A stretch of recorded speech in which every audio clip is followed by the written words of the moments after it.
she announced. Dax Vane, the regional manager, said I have the face of a winner and the sales skills of a. Well, he said, I was perfect for this, because it requires no ability whatsoever. Marnie and Jules exchanged worried looks. Pip couldn't sell water to a man in a desert, mainly because she'd probably get distracted by the man's tan. The disaster culminated in a poker night, hosted by Barnaby Finch downstairs. To prevent Pip from quitting her job, Marnie and Jules had hatched a plan. They would tell everyone at the poker game not to buy anything from her. If she failed miserably, she'd stay at the law firm. But the plan went sideways when the poker game turned into a high-stakes match of strip poker. An idea proposed by Mrs.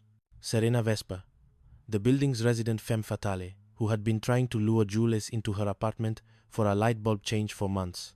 Pip burst into the room just as Barnaby Finch was down to his undershirt and a pair of neon green socks. Lumina glow, Pip shouted, holding up a bottle of musk oil. It'll make you smell like a forest in heat. The poker players, distracted and slightly traumatized by Finch's physique, started throwing money at her just to get her to leave. By the end of the night, Pip had sold out of 50 shades of lipstick and 3 cases of aftershave. I'm quitting, Pip cheered, hugging a confused Jules. Mr. Finch bought 12 bottles of night-scented jasmine. I didn't buy it for the scent, Finch grumbled, clutching his cards. I bought it because I thought it was a bribe to let you keep the dog I know you're hiding. We don't have a dog, Barnaby, Marnie yelled. Then why do I hear barking? Chapter 4. The Way of the Wolf. The barking was in fact Jules. Earlier that day, Jules had reached his breaking point with Dean Percival Travers, the head of the Culinary Institute. Travers was desperate to find his spine. Jules had enrolled in a seminar led by Dr. Wolfgang Prescott, an assertiveness guru whose bestseller, Yes is a 4-letter word, was taking Neon Oasis by storm. You are not a man, Tripper, Prescott had shouted during their first session. You are an elephant. No, wait, King Kong. I am the one who pushes. You are the one who stays pushed. Now, bark. B-A-R-K. Be somebody, act like somebody, react like somebody. Keep your rewards. Jules had taken the advice to heart. When he returned to the apartment, he wasn't Julian Sterling anymore. He was a force of nature. Marnie, Pip, he bellowed, his voice echoing through Suite 404, the wallpaper in the bathroom. I have decided. No flowers, no pink. It will be the pattern with the leather slings and the industrial rivets. But Jules, Pip whimpered. The slings look scary.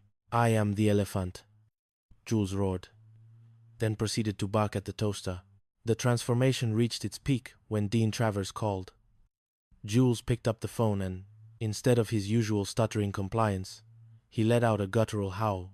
Travers, I am not cooking your squab. I am not your slave. He slammed the phone down, feeling like a god. Then Barnaby Finch walked in. Tripper, about the rent. Bark, Jules shouted, lunging at the landlord.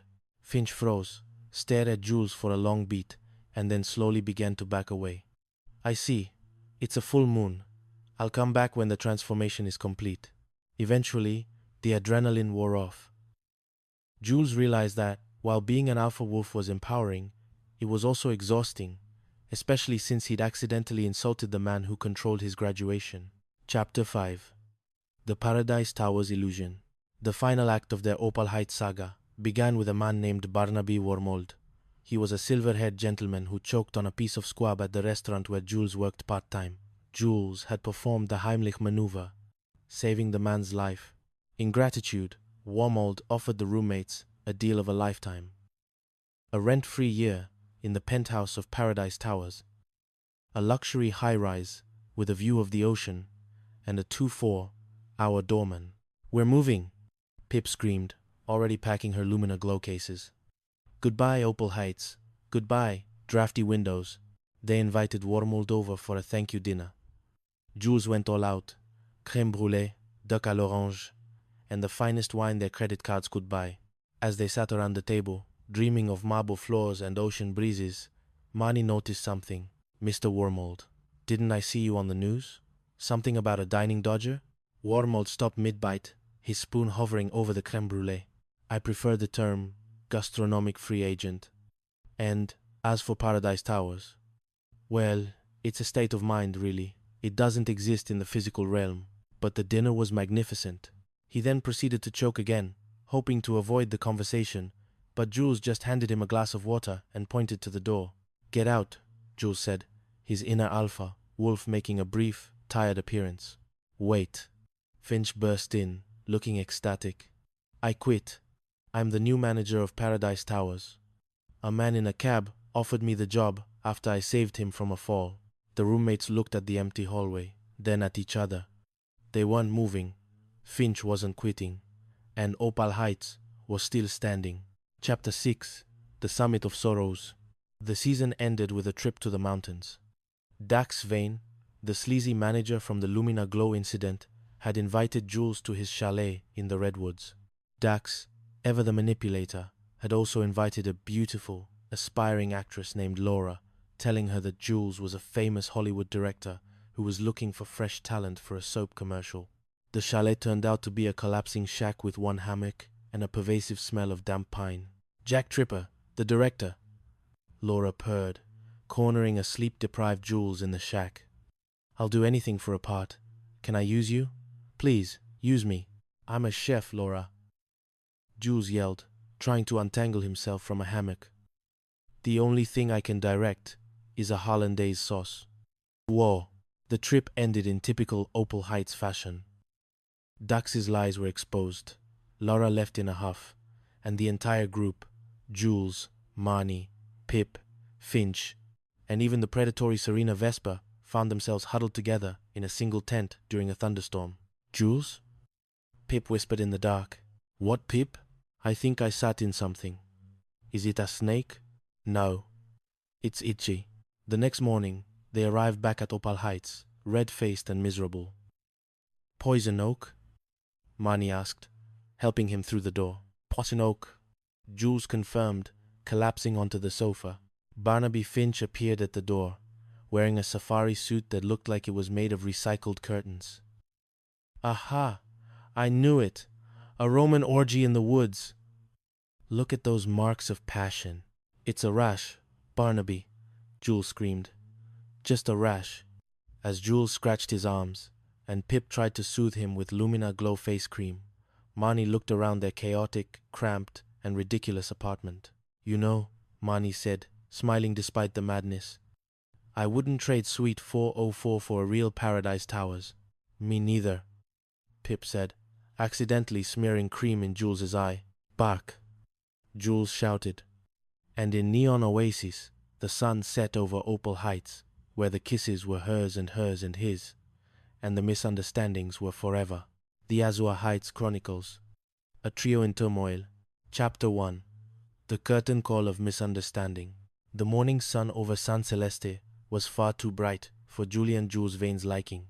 He stood in the middle of apartment 4B at Azure Heights, a building with a pastel blue facade that promised a luxury it rarely delivered. Jules was a chef, or rather, a man who could turn a can of beans into a 5-star experience if the kitchen didn't catch fire first. Beside him, Jade Sterling, a woman whose pragmatic nature was the only thing keeping the apartment from descending into total anarchy, was tapping her foot. "Sky is in the bathroom," Jade said, pointing toward the steam-filled corridor. "And she's currently losing a war against a plastic sheet." Carly Sky Winters was their third roommate. If optimism were a physical substance, Sky would be a nuclear reactor. Unfortunately, her grasp on the physical world was somewhat tenuous. "I'm coming. I just need to hook the little rings," Sky shouted from behind the door. Jules sighed, adjusting his apron. "I'll help. If she pulls the rod down again, Bixby will charge us for structuralism, or whatever made-up fee he's invented this week." Barnaby Bix. Bixby was their landlord. He was a man who dressed like a colorblind pirate and possessed the suspicious mind of a Cold War spy. Jules pushed open the bathroom door. "Sky, let me." "No, Jules. I've got it. Just hand me the curtain." What followed was a sequence of events that only a physicist specializing in chaos could explain.